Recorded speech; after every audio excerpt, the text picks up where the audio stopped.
Hello, we're back. Boxing this week. We are live. We're actually live this time. Obviously, last week was a pre-recorded video because Paolo was a bit of a fraud, but Paolo was on holiday.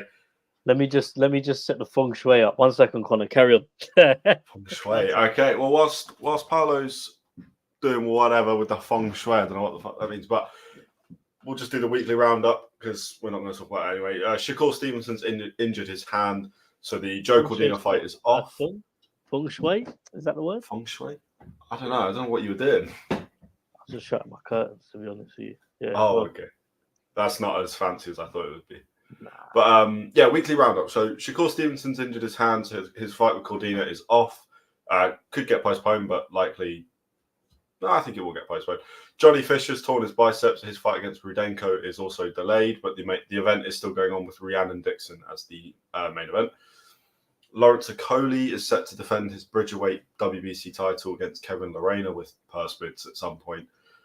There's still a lot of hope that Billy Joe Saunders is going to return against Eubank Jr. Obviously, he's not fought since his Canelo loss. I still don't think that will happen, but right money, he'll come out. What weight are they saying he's fighting at? It'll be, well, I don't know. Eubank Jr. is saying he could fight Canelo. Eubank's at what, 160? Billy Joe was only at 168, so they could easily make that. Billy Joe's heavy at the moment, though. He's a big boy right now. Light heavy. Yeah. He's a light heavy right now. Yeah, but I don't think that's going to happen anyway. But there's still just Ben Shalom was hoping for it. And Usyk begins his training camp for the Fury rematch. And that is basically all that's happened in the last 2 weeks that we don't need to training talk camp about. now. Yeah, so he's given himself about 3.5 months. A lot of time. But that's very good. But can be risky at the same time though as well. Yeah, you could burn out. 3.5 months is a long time to train before. I mean, yeah, it's a massive fight, but you know, you don't want to overdo it, injuries, all that sort of thing. It's a weird one, but Usyk's Usyk, man. I think he does that regularly anyway. Yeah, he doesn't have a tendency of getting injured as far as we know. Or at least he's never pulled out, and I could never see him pulling out of a fight. So probably safe with that. But he has started his camp, and then I assume that will probably mean that Tyson Fury will, at the very least, say that he's started his camp as well soon. Obviously, there was a viral video of him doing a bit of Muay Thai, which is fake, but well, it's definitely fake because that leg massively. It's AI. Listen, if you thought that was real, you definitely get done by Fisher emails. That's all I'm saying to you. You get done by Fisher emails if you thought that kick was real. Sorry to burst your bubble. Yeah, but that's kind of the only thing we've seen from Fury, whereas Usyk has been. He was also riding a bike in the ocean, Usyk. So he madman. Do but you know what we need to remember to keep doing as well? Putting the link in the chat. Yeah, that is it. Yeah. So, guys, if you want to join and have your say in this episode today, the link is in our comments now. Twice. There you go. Twice. There you go. Perfect. Join. Right, we're going to go. Yeah, go on. Because we've kind of missed the Inoue fight week, we're going to talk about it briefly. Not actually a whole lot to talk about because we kind of did cover it and say he would win however he wanted, and he did. But I think when somebody sort of does, to an extent, break another person's back through a body shot, you kind of have to bring it up. He's a bit of an animal. Like, this guy is ridiculous now. Because TJ Doheny, I know a lot of people are going to say, oh, he already had 4 losses on his record. He's never been stopped, and he's on a really good win streak. He is one of Inoue has beaten the hardest opponents in the division already. He's done that. There's not really anyone left. I know there's Matchroom's fighter who, I can't remember his name. Is it Akalamidiyov? I can't remember your name. Sorry, mate. But they're saying he's the hardest fight. I don't see it going any other way. Yeah, but them are different. They're the bear wrestlers, isn't it? That's what I call them, the bear wrestlers. Tough fight. But Inoue's Godzilla. Yeah, and Godzilla does. I'm not just saying that because before you jump on me because he's from a certain part of the world. Like he's Godzilla, man. Mm. Got the beer comments in. Yeah, he's got the beer there, Connor. Yeah, I know. It's a long day at work. Got to have some beer. But Inoue is like he's excellent. He is the way he fights, everything about him, brilliant. I tried watching him at work. You know, I said about how I was going to watch him on my break, see if I could get it extended. I couldn't. I managed to catch the end of his fight at lunch. I was watching that. I was watching that by the swimming pool, the whole fight. Yeah, great. Yeah. I'm happy for you, man. I really am. Definitely not jealous or anything like that. I was watching the Inoue fight by the swimming pool. I also had to deal with being in an all-inclusive hotel. You know when they get people doing they do like the workouts in the swimming pool with the dancing and that. So I've got Inoue here like this with my headphones, and I'm just hearing the music in the background. Yeah, stupid, man. But yeah, I watched it. Devastating. But he dominated the fight. Like honestly, what did I say to you the other day? Pensioner. Spoon feeding. Yeah. Let's get that. That was funny. Spoon feeding. Where was the comment? What did I say? Spoon feeding. It was funny. Only thing I'd say is that from what I did see, I didn't see a lot, so I can't really comment too much. TJ Doheny as a southpaw seemed to have an effect. Not like at any point was he causing Inoue any problems, but I think the tank fight doesn't go to Inoue anymore. Not that I thought it would anyway, but was like watching an adult spoon feed somebody who's unable to feed themselves. That's the comment. That was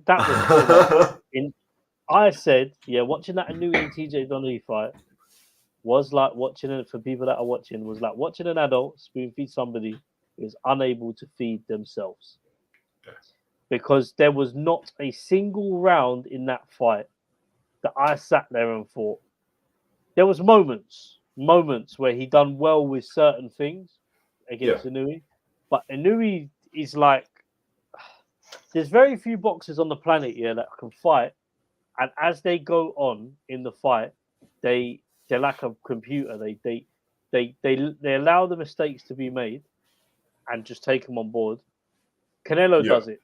Canelo's a prime example of it. Canelo will make the mistakes the first couple of rounds because he's that good. He can afford to and not get knocked out. He'll take it all on board like a computer and he'll process it, and then he comes out, and that you won't be able to do that certain thing again. No, Inoue does that. That's best. What we're talking about. Crawford, Usyk, Inoue, and Canelo. They do that. Gervonta Davis is probably the best example of it, to be fair. He gives you the first 3 rounds. Yeah. Most people beat Davis across the first 3 rounds. Don't beat him, but and then once he's worked out your pattern and your rhythm, that's when he just turns your lights off, and that's what he's brilliant at. And it's the same with Inoue. It's similar with Canelo. Obviously, Canelo's not actually knocked anybody out for 3 years, which is a mental stat. Connor? Are we live on TikTok? We're not. I've forgotten to do it. It was having problems again. I'll sort that out. There's some bits I want to do with it. It's just being a pain in the ass. Let's just check it. No. It was considered. It's just been fucking weird. Well, carry on. I love TikTok, but I hate TikTok. Yeah, Canelo's not knocked anyone out for 3 years. That's a good segue. All I'm going to say, Yoshiki Takai retained his WBO World Anthem. I didn't watch it. I'll be honest. I watched some of it. It's a good fight. Yeah. And then Ismael Barroso lost by TKO, so he should retire now. That's the conclusion. Although that's the one that beat. That's who beat Ohara Davies, isn't it? Yeah. Knocked him out in the first round. Mental. It's crazy how boxing works. It's mad how boxing works. Because I'll say one thing now. On a normal night, he's not doing that to Ohara Davies. But it wasn't a normal night. No, not at all. No. And we'll get on to Ohara Davies because we got a big fight for him as well. But did you not? Yeah, we see the press conference. First of all, I did. He went for everyone.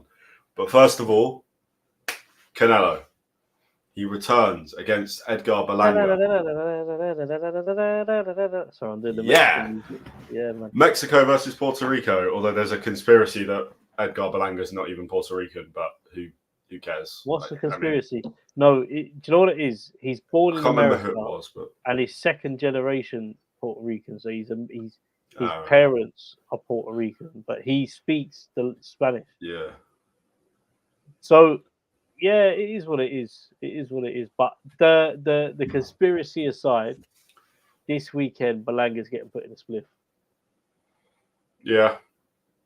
And I don't even mean that disrespectfully, but we are just talking about one of the greatest fighters. He's in that conversation. He's up there. He's on the route. He's on the Mount Rushmore of current boxers. He's the greatest right now. The greatest fighter living fighting right now is Canelo. Obviously, you got guys that will compete that, like Crawford and Usyk. Usyk beats Tyson again in the rematch. Usyk's, I mean, he's already up there, but then I would even say out of all of them, Canelo's record is mental compared to theirs when you look about his career. Yeah. Yeah. I mean, obviously 65 fights after Saturday, 66. They're all fighting different names within their divisions, yeah, but Usyk hasn't got Canelo names on his list as many. You see? Usyk number one in the world right now. Nah, Crawford. Crawford's number one in the world right now. Crawford's unbeatable. Usyk could get beaten by Fury. That's interesting. I thought, isn't Greeny the one saying the Fury would beat him? I don't know, man. I thought when we had him on 2 weeks ago, I thought that was, but we'll leave that. But Canelo Berlanga, yeah, Canelo's going to win. And you know when you see a stat and it's like something a little bit ridiculous, and you go, well, that's going to get beaten. This stat about Canelo's last knockout being 3 years ago against Caleb Plant, that's getting broken on Saturday. I think he'll knock Berlanga out, and then that's that done. That feels to me there's one of those weird things where it's like when a footballer you see, they're on a goal drought of 100 days. Then they score on Saturday. There's something like that. I think Canelo is he'll beat him. I think he'll knock him out.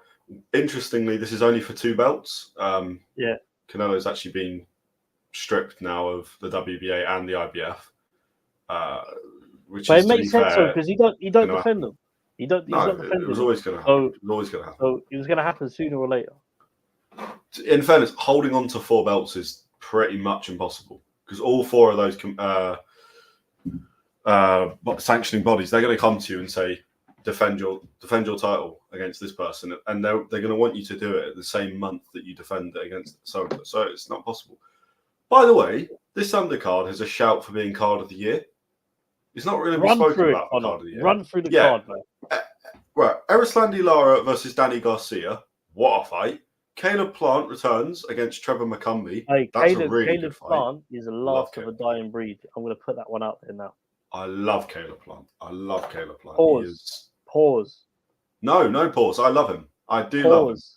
No, I love him. No pausing. Play. I love him. I love the guy. Stephen Fulton's returning against Carlos Castro. That should be a good fight. And Rolly Romero against Manuel James or James. Not actually sure how to pronounce his surname, but really good fight. Oh, and Romain Villa as well, who's a good fighter. And then you got some really good are they really good? Some good little fights with some sort of up and comers on the undercard. That's the lotion, man. I'm getting look at these little. Yeah, it's crazy.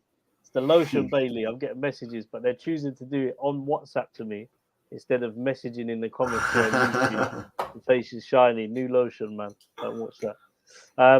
No, but I want to go back to a comment. Usyk number 1 in the world right now. I'm not going to lie to you. Unpopular opinion. Find that very hard to agree with. You find that very hard to agree with? Yeah. And I mean that in the sense of when you look at the guy, okay, for example, for me, I think Canelo's more active than him. Yeah? Yeah. I can see why people are saying it because he's the undisputed heavyweight champion, yeah? Yeah. But he don't fight as much as Canelo. For me, yeah, you know this undisputed number one pound for pound thing is bullshit. I'm just gonna say it now. Yeah, no, it's massively bullshit. But it's great to talk It's about. good for conversation. But for example, yeah, like you look at Inoue, you look at Canelo, they've both fought more than Terence Crawford. They should be above Terence Crawford by default, just because they're more active. Ooh. No. Let's talk about activity. For me, it's activity. Yeah, but you got to look at the performances they're putting in. All right, for example, Crawford's last 2 fights. Errol Spence is still in top 10 pound for pound. How? Okay, well, I don't agree with that, but I'm saying at the time they fought, he was. It's not Crawford's fault that Errol Spence is weight drained. And Crawford made him look shit. No. Yeah. We know. Terence put him. Terence done something to him. It's very bad. Diddied him up proper in the ring. Diddied him up. And the Madrimov win will get better over time because Madrimov will end up being, I think, a pretty dominant champion. Like, if you look at those last 2 fights, whereas if you look at Canelo's last fight, yes, he's fought more, but he fought Jaime Munguia, who, 43-0, so brilliant, got some really good wins, but like nobody thought Munguia was going to win. But these guys that he's fighting are all sort of like, now I'll give something to Canelo. It isn't the fights that everyone wants to see. Yeah, I get it. But these guys he's fighting are not. He's not cherry picking 7th and 8th contenders. They are 1 and 2s. Like they are. But can we say that when when Benavidez was in the division, can we say that he's not cherry picking a little bit? But then Benavidez was always going to move up to light heavyweight. Yeah, but Benavidez would have fought Canelo before moving. But what I'm saying to you is, do you know what? When I look at it in hindsight now, the biggest issue with that Canelo fight was Benavidez's weight. And I think they weren't offering Canelo enough money to fight him because of Benavidez's size. Because it's like an additional, an additional 20 pounds or something? Yeah, I mean, Benavidez is like 6'3", 6'4". He's a heavy guy. He's a big guy, Benavidez. He's a massive guy. And the thing is, of course, I would want to see that fight. But there was a lot of politics behind it that people think that shouldn't be important, but it is important. Does that make sense? Like, it was not as straightforward as making the fight happen. No. How much did they offer him for that fight, Canelo? Was it? Well, there's different sort of reports for it, but I know he wanted 150 million. I think he got offered around 50 to 60. That's what I've seen, but then whether that's true, I don't know, because it could just be made out of thin air. But all I'm saying is Berlanga, unless Berlanga is something like out of this world, but that we've not seen in performances before that he's put in before, Berlanga's going to lose. Munguia was the same. Munguia's better than Berlanga, I think, but Munguia, nobody thought he would win that. Jamel Charlo was coming up in weight. Nobody thought Jamel Charlo was going to win. John Ryder, nobody thought was going to win. John Ryder was putting a really good performance, actually, but lost every round. Yeah, he fought him towards the end of his career. I think John Ryder was more dangerous then than he was against Munguia, in my opinion. Like, Munguia fought him on last legs. Yeah, no, that was John Ryder against Canelo is the best. Not the best John Ryder, but that was John Ryder who had something to really fight for. Against Munguia, that was a money fight, and no disrespect to John Ryder, but he clearly didn't really want to be there. Then Canelo fought Golovkin before that, which is an older Golovkin, and then Bivol before that, which he lost. And the Bivol loss, I'm not one of these morons that goes, that's in any way defining to move up in weight and lose to one of the pound for pound best. But those fights I've just read are they're not easy fights. I don't want to be rude, but they're not the Benavidez level fights. Before that, before the Bivol fight, Bivol was the peak. Before the Bivol fight, you had Caleb Plant, Billy Joe Saunders, Callum Smith, Sergey Kovalev. The only fight that makes sense for Canelo is a Bivol rematch. No. I don't think there's many fighters out there for him. I don't even think Benavidez fight is, yeah, it would have been great if it would have happened. But if you're asking me, do we want to watch Bivol and Canelo again or Benavidez? And I'd rather watch Bivol and Canelo again. Really, I mean, I would say Benavidez because of the build-up. I also don't think Canelo could beat Bivol. No matter. I think Canelo's good enough though to take what he's done wrong, where he went wrong in that fight, and improve. And I don't know. I'm not saying that it would be as straightforward as beating Bivol, but I do think that you would see a close fight between them. Yeah. But no, it would be close. I just don't think. To be honest with you, I still struggle to see anyone beating Bivol, even Beterbiev, and I like that's the next guy or the guy above. People are laughing when I say this, but Beterbiev is a long day for him. It's a long day for him. Oh yeah, of course. That year layoff he had with he's had near enough a year. The hand injury. He's 39 years old. Bivol's going to be quicker than him. Beterbiev will be the stronger puncher. Yeah. I believe. But Bivol's going to be too quick for him. He ain't going to get in. He ain't going to hit him as much as he hit Yard, Callum Smith, all these guys. Bivol's not going to stand in front of him and do that. Bivol's going to. The way Bivol's going to fight with him, I think he's going to counter him so much, catch him. He's quick enough to get in, quick enough to get out. Beterbiev is an unreal fighter, but I think age will play a factor in this fight. When your fight. It's different fighting Anthony Yard and Callum Smith and fighting Dimitri Bivol. The level is different. Yeah. I mean, we won't talk about this for too long because obviously that's only a month. That is literally 1 month away now to the day, 1 month away. But you are right. And there is something to be said for fighting people that are trying to knock you out, like Joe Smith Jr., Yard, Smith, where they came to try and beat Bivol at his own game. Bivol doesn't beat Beterbiev at his own game. Bivol doesn't give he could not give a shit about that. He is going there to outbox Beterbiev. He is not going to go, I'm going to knock him out. He's not. He does not care about that. And he will not care about it. He will just try and outbox him. And I think he will outbox him. But we will leave that because we don't want to milk that too much before we get to the 12th of October or just before. But yeah, no, this undercard for the Canelo fight is mental. And it's really not spoken about that much. The fact you got you got Canelo fight in general, Canelo Berlanga, which is a good fight. It's just not, I don't think, going to be that competitive, but it is a good fight. Then you got Lara, Danny Garcia, Caleb Plant, Trevor McCumbie's 28-0. Like, he's a solid fighter. I'm actually, because I'm a massive Caleb Plant fan, slightly worried about watching that fight because I don't want Plant to lose, but Trevor McCumbie is a serious fighter.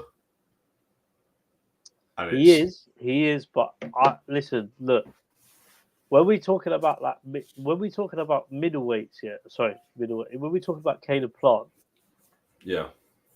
I just think like that guy, in terms of like the experience, has Trevor got that experience that Caleb's got? No. And my point being is Caleb is when I say Caleb Plant is the last of the dying breed, that guy will fight anyone. Like he's not afraid to fight. So when you've been in the ring with Canelo and you've towards the end he took a beating off of Canelo, innit? But when you've been in the ring with him,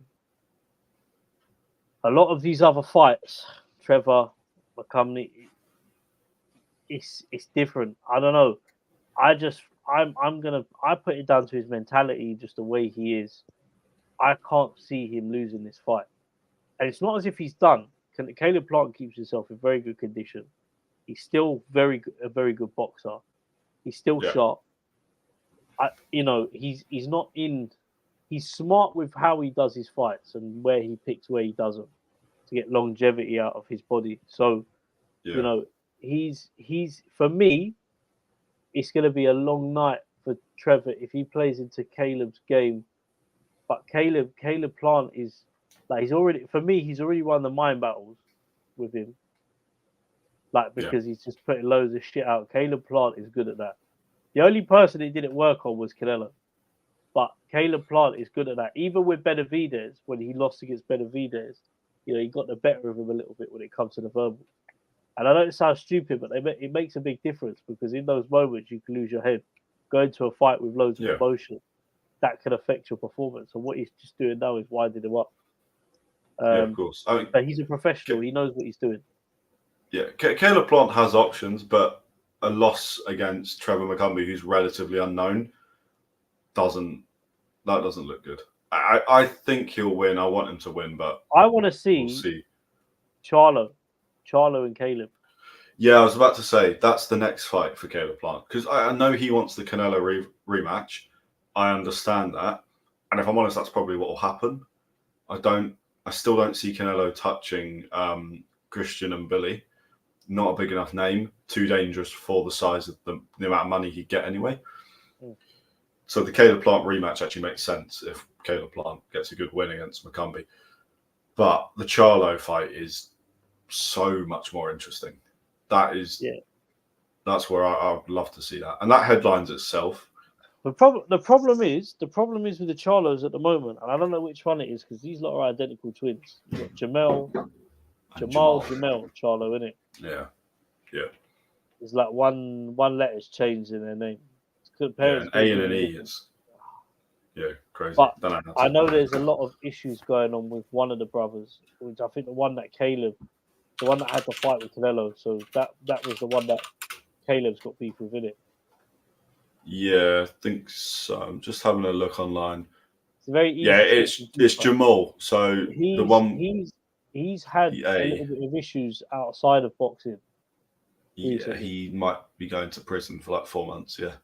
So I don't know if, like, the thing is, if that is the case, he ain't gonna come out and he ain't gonna fight Caleb straight away. In my opinion, no.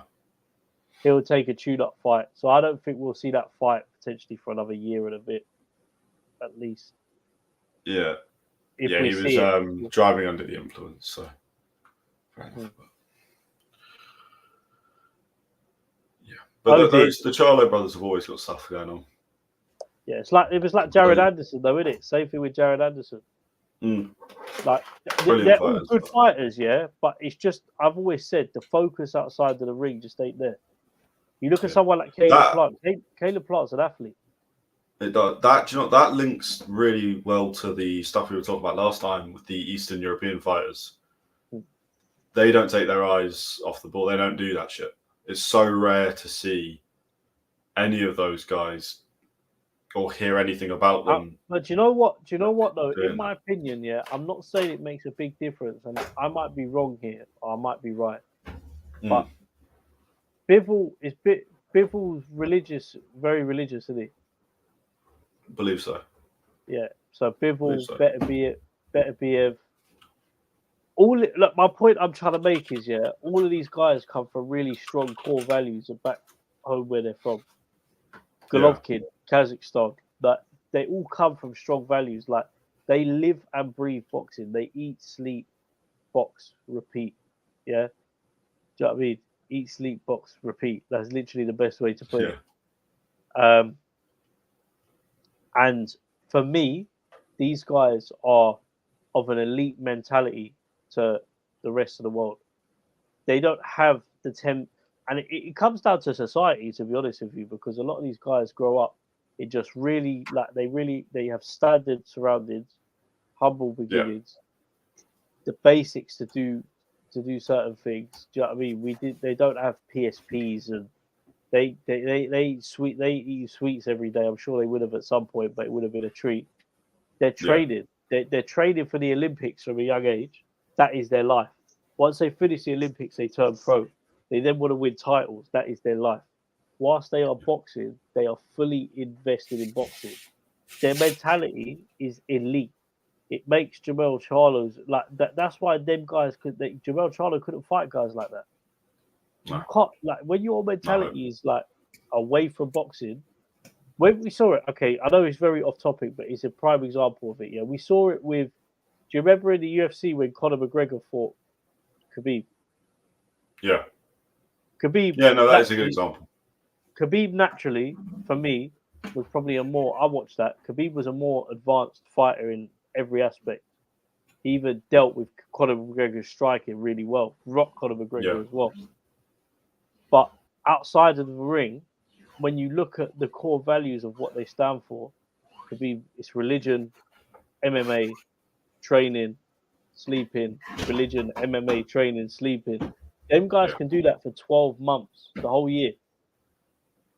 Guys like Conor McGregor could do that for 6 months, and then they need a break for a month, and they need to do this, and they need to do that. That don't even come into these guys' brains. So yeah, you're right. When we talk about the mentality, it makes a massive difference, and that's why these guys do so well at the Olympics in boxing. Yeah. Kazakhstan, I think, has an unreal talent pool of boxers. Yeah, Uzbekistan as well, Kyrgyzstan, which is where Bivol was born. Obviously, he's Kyrgyzstan born, but Russian, but represents Kyrgyzstan because of wars and whatnot. But yeah, the Stans, any of the Stans, they got good boxers. Don't fuck with the Stans. Yeah, don't fuck with the Stans. And then Stephen Fulton returns as well. Obviously, his last fight was against Inoue, where he lost, but he's still a brilliant fighter. Carlos Castro, it's a good fight. It's a hard fight. He should win, but it's a hard fight. Yeah. Is he stepping up in weight now? 127. He might be. Let me have a look. Fulton. He is. He's stepped up. Okay, so Fulton, it'd be interesting to see. Fulton is a great fighter. The inactivity in the ring, outside of the ring, since Inoue, he hasn't fought since Inoue, has he? No, he hasn't. It's a big, is when you think about it, a large layoff. It is. I mean, in fairness, he's had a lot of fights fall through. So that's not his choice, but he doesn't do any favors for you though. No. It's still the same outcome, but what I'm trying to say is when we're watching that fight, I don't expect to see the best version of him. I think he'll win, but I don't expect to see the best version of him. I think he'll be going through the motions and be like ticking over.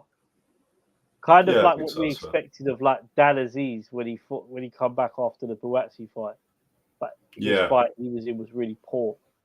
It was actually the opposite, in my opinion. And I'm not saying that to dig him out. I just think he had a bad performance. No, you're right, though. There's nothing wrong with that. It's also fair enough. The Aziz fight was brilliant. Aziz Buatsi fight was brilliant. So he's not every fight you fight is going to be to that level. And then we've got Rolly Romero fighting. I'll be honest, I'm not that fussed about watching him, but I'm not fussed about watching him. But I do like his mentality, and I do like that he keeps on going. And regardless of how you look at it, he's been in the ring with some good fighters.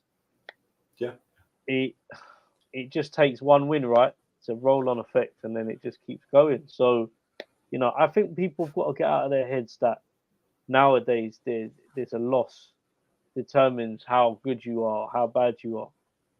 And I think Saudi is proper going to unmask that, because if they do this Fighters League, which I know is a whole different conversation, so I won't go into it too much, but I'm just using it as an example for this.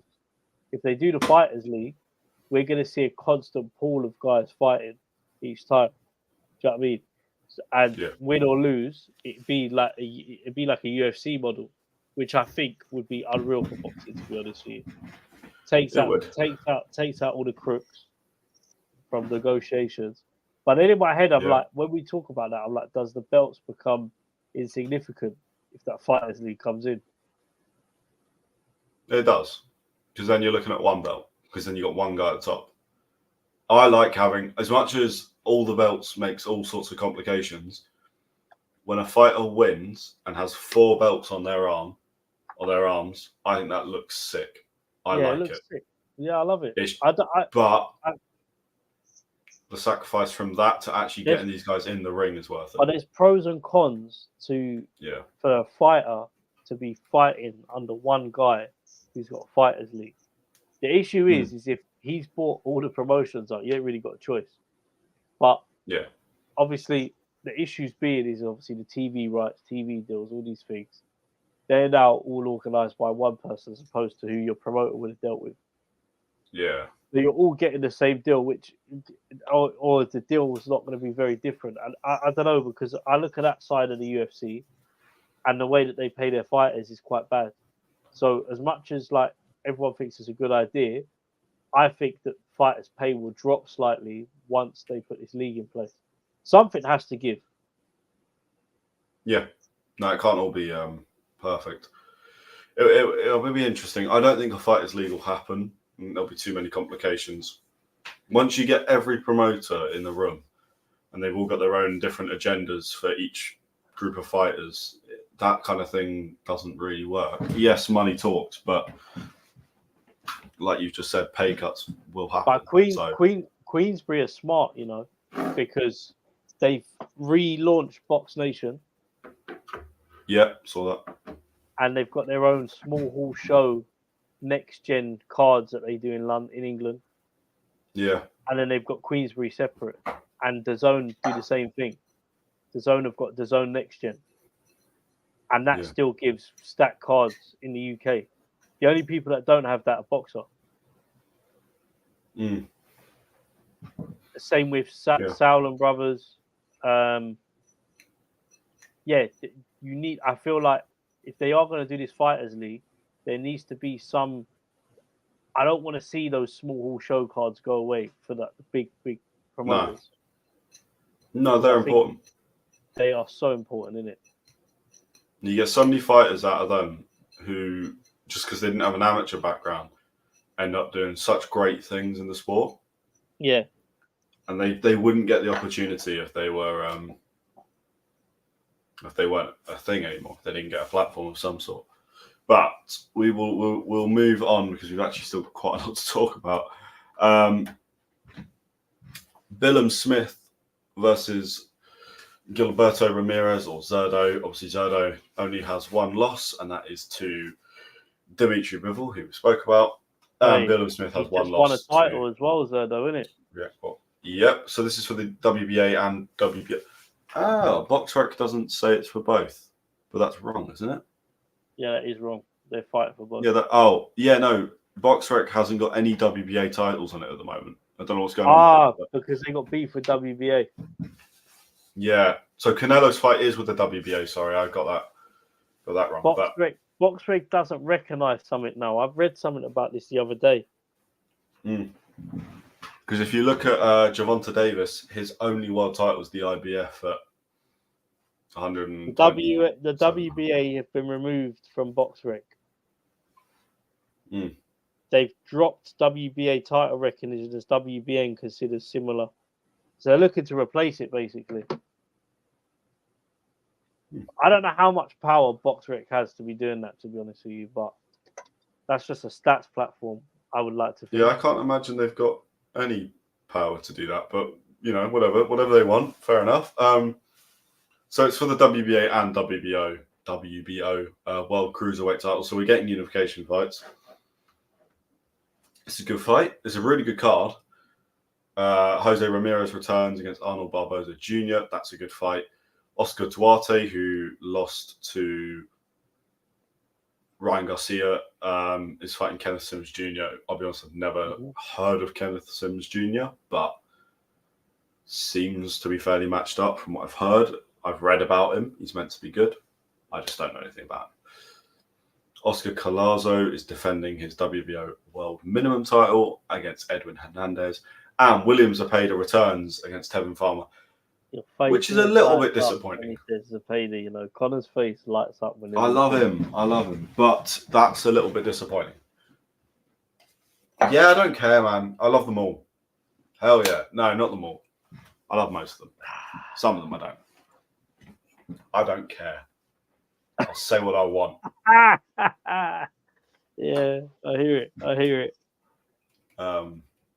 Yeah, Tevin Farmer was meant to. There was a little bit of rumor that he was going to fight Gervonta Davis, who still doesn't have an opponent for his November 3rd card or his event where he's headlining. He still doesn't have an opponent for that, so that could get cancelled at this rate, but we'll see. And then still no announcement on Spence Fundora. So I've got a little sidetrack there, but I've just remembered a little bit on that. So maybe that's Fundora meant to be fighting Terence Crawford. Yeah. So they were. I'm trying to remember how this works now. So Spence and Fundora had agreed to fight, and they were just basically finding a date and venue in December that worked. Then Crawford beat Madrimov. Crawford was then made mandatory to fight Fundora. But then Crawford's vacated his title. So surely that's now null and void. He's looking to move up, that's why. Yeah. Or hopefully move down, but that's not going to happen. Only 5 fights announced for this, but it's a brilliant card. We will talk about the main event because the rest of it is a little bit... It's a boxer really good card, isn't it? Is it boxer? Boxer and Golden Boy, yeah. Right, okay. So Riyadh season, first Golden Boy event. Do you know what's brilliant? We spoke about a month and a half ago, 6 weeks ago? Yeah. Saying there was a rumour that Turkey Al-Sheikh wanted to do a Golden Boy event. And we were kind of like, we don't know who that would include. We kind of speculated Williams Zepeda, and I think at that time we thought Shakur Stevenson maybe, but obviously Stevenson signed with Matchroom, blah, blah, blah. And then we're on a month and a half later and it's been announced and we've got a full card in front of us. But that's the efficiency that they're getting. That's what Turkey Al-Sheikh does. That's what he does, people. When you ask what the Saudis do, the difference. That's what they do. Yeah. Efficiency is the word. Efficiency is the word to use. And it's great for us boxing fans, to be honest with you, because we like efficiency. We don't fuck about. No. Too many years of that. But it's a good main event. Yeah. I swore within the first minute. Yeah, it's true. I think when you went, I said something wrong and just said, fuck. You're all good. You're all good. Gilberto Ramirez versus Chris Billiam-Smith. I think this is going to be Chris Billiam-Smith's hardest fight to date. And I'm saying that as in that is a tough fight.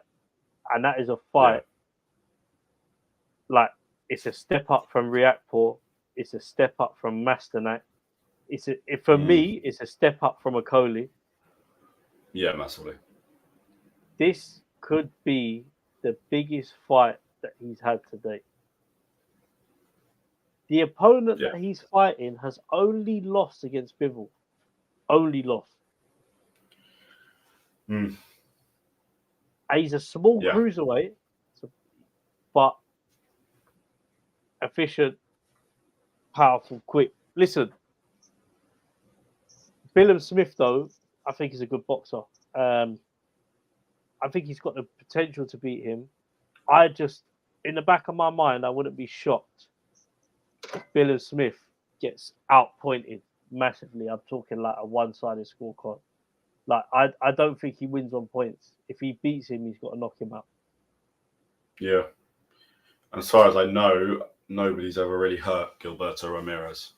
I think the most hurt he's ever been was Bivol, and that's just because Bivol hit him so much rather than actually hurt him. But that's a tough fight. If Billiam-Smith wins that, do you know what's good though? If Billiam-Smith wins that, then he's got enough wins on his record to actually be considered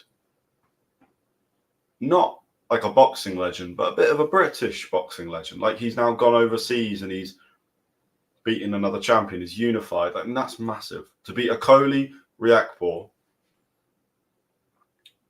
to have Isaac Chamberlain on the record as well. Like he's got all these sort of domestic fights. And then he's now going and taking it that next step against Gilberto Ramirez and then potentially Jay Opataya. That ends up being a pretty incredible resume. So, but I don't know if he wins that fight against Ramirez. That's a hard fight. If he beats, because let's talk about it within quickly when British cruiserweights, The last big, massive one for me when we're talking about is David Haye. Yeah. Yeah. David Haye and Tony Bellew. But David Haye was, If he beats Ramirez, if he goes on, beats him. Say he beats Jay Opataya, Say he beats Jay Opataya. Are we talking about the best British cruiserweight Ooh. since he's surpassed David Haye. Yeah, I think we are. He would have unified 3 belts. He's beaten the 2 best in the division. He had his fight against the guy. He revenged his only loss he's taken revenge on. Against Riakporhe, who was a bit of a boogeyman in that he can hit so hard and all the rest of it, and he beat him quite easily. Yeah. No, we are. But then do we also give him that if he beats Ramirez? Forget Jay Patel. No? Because I think it's still quite a weak division. Yeah, I hear it. He's just Jay Patel on the record. But I don't know if by that point,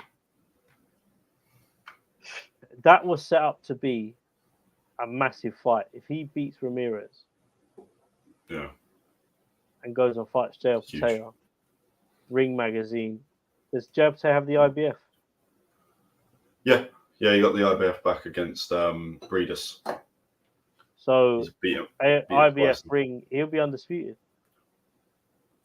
No, he won't. WBC. No, WBC, which is with... Is your WBC? It was Badu Jack, and then it was... Let's have a look. It'll be some random... This is the problem with cruiserweights. There's... Right. We're talking about Billiam-Smith, people becoming quite possibly the greatest British cruiserweight for a while.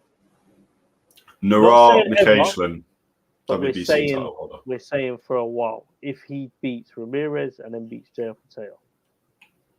Yeah. It's crazy, man. Yeah. Who would you say now, at the moment, is probably the greatest British cruiserweight to box in the last, let's keep it realistic, 25 years, 30 years? Still go David Haye. Yeah. I think it has to be David Haye. I mean, Tony Bellew's wins over him are amazing, but overall, I think David Haye has to take it. Just on pure when you watch David Haye, everything about David Haye was brilliant to watch. Like TV-wise, he was pure entertainment. He's fast as well. Cruiserweight David Haye was a problem for anyone. Yeah. Yeah, big time. Heavyweight David Haye was a problem for a lot of people. Do you know what I mean? But then he got to Klitschko, and I think that was the wall that he just couldn't climb. At the time he fought Klitschko was like, I think he got him at the worst time. I think that he would have beaten Tyson Fury. No, not then. At the time not that Tyson. Fought, that was a quick Tyson. David Haye was quick. No, but that's a 6'9" Tyson that knows that's the pure moving 6'9". Even now, like Tyson Fury's back, but Tyson Fury's still a big guy. He's not lost all the weight from his. The thing is, the size doesn't matter because the movement, yes, but I think David Haye's quick enough. The reason I say it is because he did beat a 7'3" Valuev who was a lot stiffer. Like pause, I'll give you that. Yeah. Yeah. But so that sounded mad. But yeah, that one needed a pause. Yeah, that one needed a pause. But he was taller, and look, people say this as well. Yeah, let's remember with Valuev. Do people understand that nobody was beating him before, like David Haye? Really? Like that to go in and fight somebody who's 7'3". Do you know how mad that is? But then I get what you're saying, but I just think David Haye would have matched him for speed, and I think he would have overcome his height. A prime David Haye. Valuev beat Evander Holyfield. I never realised that. It's mental, isn't it? Yeah, I mean, it's not a prime Holyfield or anything like that. That's old Holyfield. Holyfield. Yeah. His record's a bit nuts, 50 wins and 2 losses. That's what I'm saying to you. These don't call him a bum, People called him a bum when David Haye beat him. Do you know how mental that is? Yeah. 50 wins and 2 losses, and he was a world champion. Do you know what? Yeah. If I boxed and that's the end of my career, I'm a bum. Oh, you're happy. I'll take it. I'll take it. World heavyweight title, 50 wins, 2 losses. Yeah, safe. Yeah. And his first loss was what? Like he was basically 44-0. If people are giving Jake Paul flowers for fighting Mike Tyson, you need to give Valuev flowers for fighting Holyfield. I don't care what version of him he fought. Mm. Do you know what I mean? So yes, solid record. I mean, a lot of the guys on his record I probably couldn't name, but he beat them, and that's what he meant to do. But Valuev isn't the same as Tyson Fury. There is a massive difference. Duck Canelo ain't no king. He's a ginger twat. That's a bit harsh. I've Joseph S. I'm going to disagree with you there, mate. I listen. Go look at Canelo's record. That's all I'm going to say to you. Like there is no one in boxing now that has his record. I think we've done this before. We've done stuff like this. I mean, it gets brought up all the time. I've read out Canelo's record before. It's nuts, yeah. Yeah, we don't need to keep doing it. But if he beats, like I said to you, yeah. It's mental. You can't call Canelo a duck. That's like saying that Ronaldo don't like playing football. It's mad. Whoa! I'd rather watch Joshua versus Daniel Dubois than Duck Canelo, and I can't. No, you're Joseph. I think you were on the streams a couple of weeks ago as well. You're like an alright guy, but this is ridiculous now. We'll bring this on the stream. First of all, rather watch Joshua. Joshua's amazing to watch. Second of all, Canelo's amazing to watch. Whether you think he's ducking or not, he's good to watch. Daniel Dubois is average in when we're having this conversation now. Yeah, in my opinion. And I mean that disrespectfully, but I'm saying to put Daniel Dubois and Canelo Alvarez in the same sentence in terms of boxing is mental. Yeah. And I'd even go as far to say to put Joshua in the same sentence as boxing, to put Joshua in the same sentence for boxing as Canelo, I don't think I could do it. Just because of what Canelo's done over his career. Like, he's Mount Rushmore. But there's only one person who fights currently that you can put in the same sentence as Canelo, and that's Crawford, because he's the only one with a record that can even slightly come up to it, and it's not actually that close. Berlanga is worse than Daniel Dubois. I don't really agree with that either.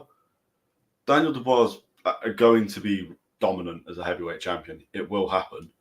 But we don't know how good or bad Berlanga is. Can I just interrupt? Yeah? Yeah, go for it. I'm going to do it again. I'm going to do it again for the comments, yeah, because that one's rattled. So, 2018 to 2024, yeah, that's a realistic time period, yeah. Let's talk about just that, because if I go before that, we got Cotto, Mayweather, don't. It's long. Let's just go 2018, yeah. Golovkin, that was like the third time they fought, which he won. I know some people were like, yeah, I get it, but he won. So he's beat Golovkin. Rocky Fielding, beat him, technical knockout. Daniel Jacobs, that's all right. Sergey Kovalev at light heavyweight, yeah. Yeah, brilliant. Then we're talking Callum Smith. I think he fought him back at super middle, didn't he? Yeah. Yeah. So he went back down. That was the start of his run to undisputed. Yeah. Yildirim, who's a good boxer, by the way. Billy Joe Saunders, who in this country, people were saying that he was the guy that was going to beat Canelo. I thought he would as well. But boy, was we wrong, because his eye socket dropped out. So Caleb Plant, last of a dying breed, beat Caleb Plant. Dimitri Bivol fought him, lost against him, moved up to light heavyweight, fought probably one of the best pound-for-pound boxers. After Bivol, he fought Golovkin again in 2022, beat him, unanimous decision. John Ryder, Jamel Charlo, Munguia, and then he'll fight Berlanga. I can't call him a duck. It's mental. I can't. No. That's just 2018. No, he's not a duck. He's not a duck. The only thing I'd say is I still think he should have fought Benavidez. Bro, do you know? But I'm still on your side about that. Well, I understand why he wouldn't because of the size. Calling him a duck is crazy. Do you know who else Canelo fought that I forgot about? Julio Cesar Chavez Jr. Oh yeah, but he was never as good as he should have been, Chavez Jr. Billiam-Smith, Amir Khan, Miguel Cotto. Then the list goes down. It's mental. Yeah, it's mental. James Kirkland, Arislandi Lara, who's on the undercard of his fight. Yeah, Canelo's maybe with the junior on there, whether or not he won it. Well, obviously he lost, but still. Guys probably fought the best fighters that are around to fight. Like Austin Trout, Shane Mosley. Hang on. My battery's going to die on this one sec. Go on, carry on. Jose Miguel Cotto. It's mental. That was not a prime Cotto, but. So yeah. Cotto. Anyway, I think we can move on from Canelo. I think we've been talking about him long enough. Yeah, let's just go to Adam Azim versus Ohara Davies. That's a big fight. It's a massive fight. We're going to find out how good Azim is. I mean, we know he's brilliant, but we're going to find out what level he is. Look, I like Adam Azim. I had the pleasure of meeting him and speaking to him as well, and his brother. When I was at one of the boxer presses, probably about a year ago now. Yeah. Really nice guy, very focused. He's locked in. But I will be honest with you, that was on the Buatsi and Aziz card, and I don't think he looked great in that fight. It was an early stoppage. Correct me if I'm wrong. It was because of the dislocated shoulder. Yeah. So we didn't really get to see what he could do. Ohara Davies is an experienced fighter who's been in the game. You can't play mind games. There's a lot of respect there for them, but I think this is going to go out the window for the fight. As much as he's saying he won't trash talk him, I just think Ohara and the way that he operates, he's going to wind him up at some point for the fight, and I think you need it as well. I'm not a big fan of people being overly friendly before a fight. No. I'm just not. It's me. I know people disagree with it, but I don't think it does well for people. I think Joshua tried to do that for a bit and then decided just to be himself, lock in. You're going in there to knock each other out. You've got plenty of time to talk and suck each other off afterwards. No, but it's true though, isn't it? No, you're right. You're right. Before the fight, just you remember this as well, yeah. For me, I'm saying this as a consumer, yeah. If you're asking me to buy a ticket, bearing in mind, yeah, I'll tell people now, I've been a boxing fan most of my life, yeah. Yeah. I buy my tickets to the events, but I'm telling you now, me as a consumer, I'm telling you what I like, and I don't want to see a shit build-up. The build-up, for the build-up, I need everything about the event needs to be top. I don't feel like I've got my money's worth. And I feel like 70% of the country will say the same thing. So, Ben Shalom has got a, he's got to do something. He needs to, I don't know. He's got to push this, stir the pot, do what he needs to do. But I think Adam Azim should win. It's just going to be a very difficult fight. You think he should win? I think this is a 50-50. You think? Ohara Davies can't lose. He losing after Barroso, where you can argue quite easily he should have won, and the fact he got knocked out within 2 minutes means it was just such a bad night for him. 9 months later, we're fighting a guy who I don't think you can call him a prospect anymore, but this is his toughest fight by some way. Ohara Davies is a massive step up than Enoch Paulson or Frank Petitjean. So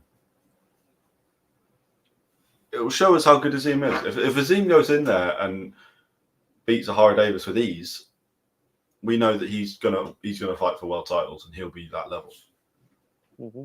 If Davies is so much better than him that it looks like a complete mismatch. We know Azim probably not going to get to that level, although he is young, so he could. But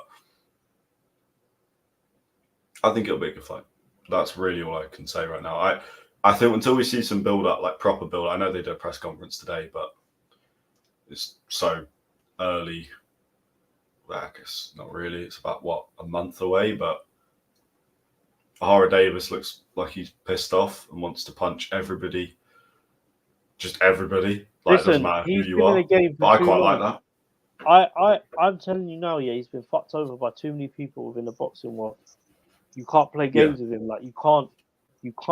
And I go back to use this analogy, man. You can't kiss his hand and say this and that to him. He's too experienced.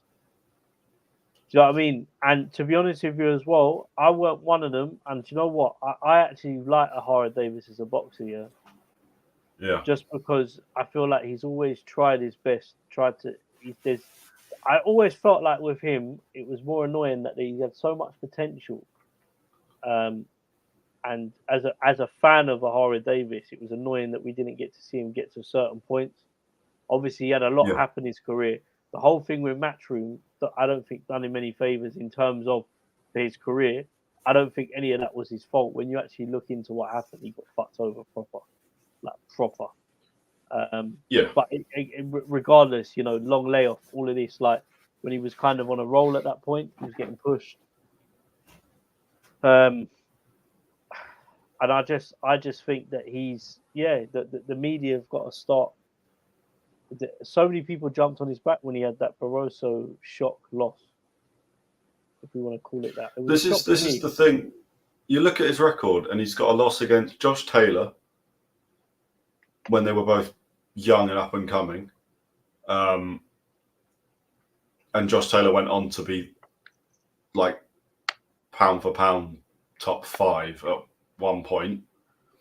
Undisputed. Then he's got a loss against Jack Catterall, who is currently one of the best 140 pounders that there is. And then he's got a shock, like one punch knockout loss to Ismael Barroso in the first round of a fight, which as much as, that isn't good. Connor, my thing, let me reconnect because mine's doing a soup in this. 1 second, yeah? No problem. Carry on. Yeah. He's got 3 losses on his record, but 2 of them are against some of the, like, let's remove the bit of branding there. 2 of his losses against some of the best boxers at 140 pounds that you'll see. One of them is against Barroso, who's a world champion, and he's a world champion that's about 50, was a world champion that's about 50. But for 3 minutes, a guy can do that. A guy of that level can do it. So they're not a bad 3 losses to have. That's a massive step up for Azim. I think he'll be fine, though. I don't know if he'll win, but he'll handle himself well. And we know that Ohara Davies can get knocked out. So there is a chance that Azim puts on a performance that looks really fucking good. And it has a highlight reel knockout in it against a big name. There's a good chance of that. But there's also a chance that this is too much. But that's the kind of fight we like, because that's a fight that I'm actually interested in. I was on board the Azim hype train, if you like, really on board with it, really just wanted to watch him. His name was put out, reports were put out, I'd read them, I'd listen. And then it kind of fell away, kind of got off the train, if you like. It's unfair, but it was taking too long. He's 22 years old, but it was taking too long, which shows you how well he was promoted at one point and then how they realised we need to slow this down a little bit. But, what's the fight? You're in darkness. Oh, there we go. Not anymore. Yeah, sorry. Yeah. No. I was just saying this is like a fight that we want to see. I don't know about yourself, but I was really, really excited by Azim for the first sort of 5, 6, 7 fights. And then I found that whilst I've watched his last fights, not been excited for them. I've just watched them. Yeah, I get where you're coming from. Whereas I'm excited for this. this is a fight I'm excited for this because I think this is going to get. Azim's going to have to go. He's going to have to go deep for this win, man. Deep. Yeah. You know what I mean? And Extremely. it's gonna be hard for him. But Ohara Davies comes with a lot of experience, and I just think that this is the fight that he needs to test himself to see where he's at. He wants to fight these guys like Tank and that, but if he can't beat Ohara Davies, he ain't fighting Tank. Yeah. That's to put it blunt and honest. You know, I know he's got aspirations of like fighting Gervonta Tank Davis and all these guys at the top level. But this is your test now, because if you can't beat Ohara Davis, you're not ready. No. I mean, he's still 22 years old. But like, there's a lot of time left for him, but it's almost just everyone got on the hype train, and they should have. But I feel like everyone's sort of slowly just come off it now because it's taken too long to get him in there with a name that we can actually I wouldn't be respect, surprised if, give it another year or two, maybe 2 years, depending on what happens at this fight. If Azim, you know, I actually am one of the people that will speak very highly of Ben Shalom. Like, a lot of people give him stick, but I really respect what he's doing. The difficulty that I think he's got is he's got a lot of superstars at the moment that a lot of promotions are after. And at the moment, Boxer are competing with Matchroom, which well-oiled engines, back Matchroom and Queensbury. Yeah. So for me, like, the difficulty he's got is Azim, Ben Whittaker. These guys are his stars, but he could easily lose them just because of the way that the Boxer were isolated from like the Saudi stuff. They've started getting into it now, but I think they've got to, at some point, get the same effect or get cards sponsored completely of their own from Turkey. Yeah. And I think at that point there, Boxer will go to another level. Because Boxer's a really young company. People don't realise. It's not like got the history that Matthew and Queensbury have got, but I think they've done really well for how long that they've been going on. So, I mean, they've got some great stars on their card, but the problem is boxing is such a slippery sport that there's no one's loyal in it. So, like, just don't be surprised if you, and I mean this respectfully, but don't be surprised if you see Azim go somewhere or Ben Whittaker. You know what I mean? If I'm Eddie Hearn, I'm looking at Azim and seeing how his next couple of fights go. When he does make that jump to world level, will Boxer win the purse bids, or would he go with another promoter so they win purse bids for fights? Yeah. There's loads of different things that come to it, but I think for where he's at in his career, he's at the right promotion at the moment, because they're going to give him exposure, more exposure than he'll get fighting in Queensbury and Matchroom. He's the superstar. He's Boxers. Him, Whittaker, Vidal Riley to an extent. Those Caroline Dubois, those are the superstars of Boxer. Lauren Price as well. Like, those are the guys that are pushing Boxer forward. Vidal Riley's one I want to see back. I think he'll be on the undercard of this, because there's no reason for him not to be fighting.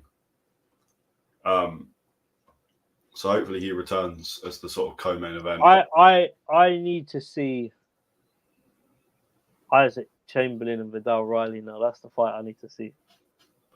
Well, there was some talk saying that they were going to fight, so maybe that will be the undercard, but I don't know how true that was. I hope that's true. I'm going to verify to you that it's probably not going to happen straight away, but it will happen soon, and that's from like reliable sources. But it will happen. I think that fight can happen at any time.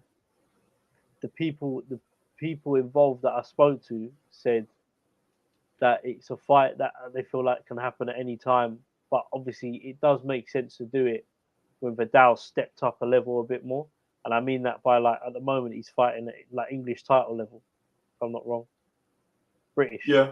I mean, he beat Mikel Lawal. I don't know. That's a pretty big step up, but then how good is Lawal? I think he needs to get locked defend it, locked it in the British title, defend it, and then I think he can step up. Because then he's challenging for European, and then you're kind of where Isaac Chamberlain was in terms of the level. Because Jack Massey's fighting Jay Opateo now. So that's the level. Jack Massey himself has stepped up for me now. Yeah. But yeah, it's interesting. It's interesting. But yeah, you're right. Vidal Riley, I would argue and say he's probably the biggest star on Boxer's platform because of what he amasses outside of boxing. That guy does way more than probably a lot of the boxers on the platform.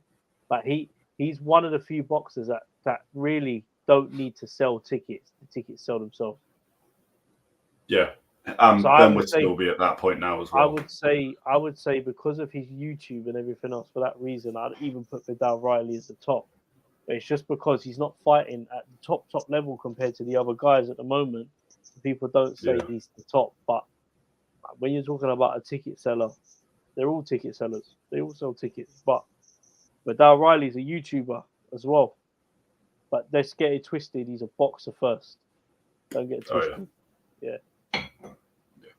And I think that's everything for the week. Yeah, can you believe at one point Jake Paul offered Vidal Riley out for a fight? Yeah. I mean, that wouldn't have gone well for Jake Paul.